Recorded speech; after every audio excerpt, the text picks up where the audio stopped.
Olá, pessoal. Boa tarde a todos. Meu nome é Lurian. Eu sou aluna do curso de Ciência da Computação do IFSU de Minas, campus Muzambinho. Hoje eu vou apresentar mais um trabalho da matéria de Teoria dos Grafos, do professor Diego Sacchi.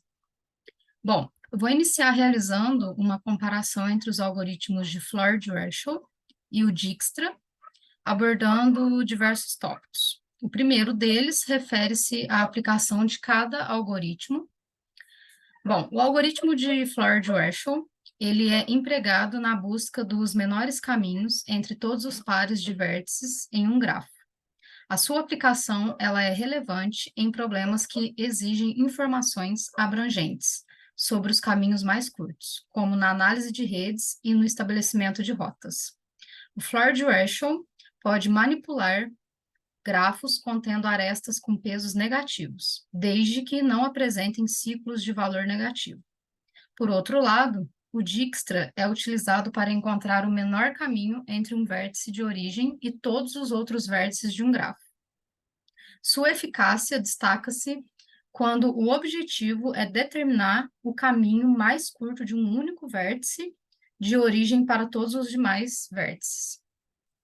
Quanto à complexidade, o algoritmo de Floyd-Warshall possui uma complexidade O de V, que é elevada ao cubo, onde V é o número de vértices. Embora seja eficiente para grafos de tamanho moderado, a sua eficácia pode diminuir consideravelmente em grafos muito grandes, devido a uma complexidade cúbica. Já o Dijkstra possui complexidade que depende da implementação e do uso de estruturas de dados. Agora, em relação ao tratamento do peso das arestas, o algoritmo de Floyd-Warshall é capaz de lidar com grafos que possuam arestas de peso negativo, desde que não haja um ciclo de valor negativo. Além disso, pode ser aplicado a grafos de peso misto, abrangendo os valores tanto positivos quanto negativos. O Dijkstra, ele é adequado apenas para arestas de peso não negativo, sendo incapaz de lidar com os grafos que contenham arestas de peso que são negativos. O tamanho do grafo, ele é um ponto crucial a ser considerado. No algoritmo de Floyd-Warshall, já se destaca, né, os grafos de tamanho moderado, porém fica mais complicado aplicar para grafos muito grandes, devido à sua complexidade cúbica. Já no Dijkstra, que emerge como uma escolha mais eficiente em grafos com um grande número de vértices, desde que as arestas não possuam peso negativo. No aspecto do alcance, o algoritmo de Floyd-Warshall, ele determina um caminho mais curto entre todos os vértices, né, todos os pares de vértices, e fornece informações abrangentes sobre todas as combinações de vértices.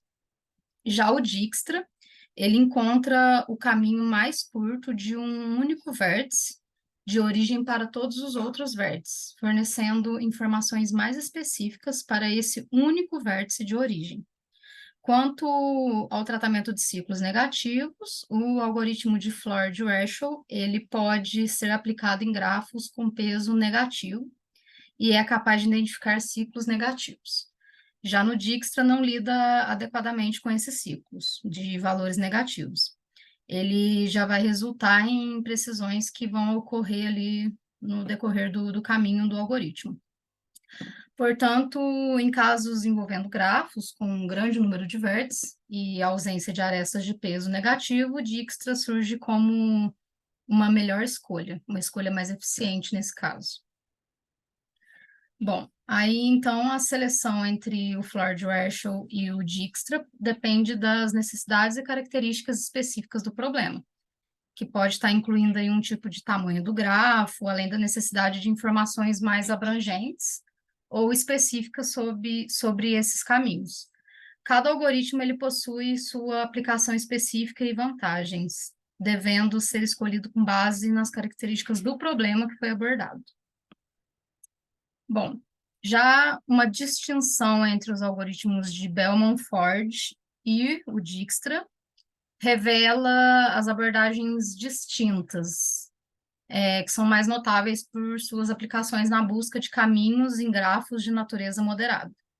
As diferenças substâncias entre esses métodos impactam diretamente no funcionamento do código, apresentando considerações cruciais. O algoritmo de Bellman-Ford ele vai se destacar mais em cenários nos quais as arestas possuem pesos negativos, sendo mais previsível quando há presença de ciclos de peso negativo, né? Diferentemente do algoritmo de Dijkstra, que pode ou não funcionar em grafos com arestas de peso negativo e também não vai operar corretamente em grafos com ciclos de peso negativo. Aí, já nesse contexto, optar pelo Bellman-Ford torna-se mais vantajoso. A complexidade temporal é um outro ponto de divergência significativo, visto que o Bellman-Ford possui um tempo de resposta superior ao Dijkstra. No entanto, o Bellman-Ford ele é menos eficiente em grafos densos, enquanto o Dijkstra se destaca em grafos esparsos. A seleção entre os dois algoritmos depende das características específicas do grafo em questão. Aí, no caso, se o grafo não possui arestas de peso negativo, e o objetivo é encontrar o caminho mais curto de um único vértice para todos os outros, o Dijkstra é uma escolha preferencial. Já se o grafo incluir arestas de peso negativo e a detecção de ciclos de peso negativo for necessária, o Bellman-Ford ele já se torna-se a opção mais adequada. Bom, aqui eu vou estar mostrando o código, né, da implementação do nosso algoritmo. Adicionei aqui as bibliotecas da NetWord, Matplot, NumPy e a Random.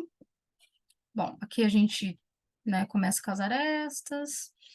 Bom, começando a falar aqui um pouquinho, a gente peguei o grafo G, adicionei os vértices de V1 a V9, arestas aqui com peso, e aqui já começa a nossa função do Bellman-Ford. Defini aqui o grafo G e o start, que está começando pelo zero, usando o caminho mais curto, né?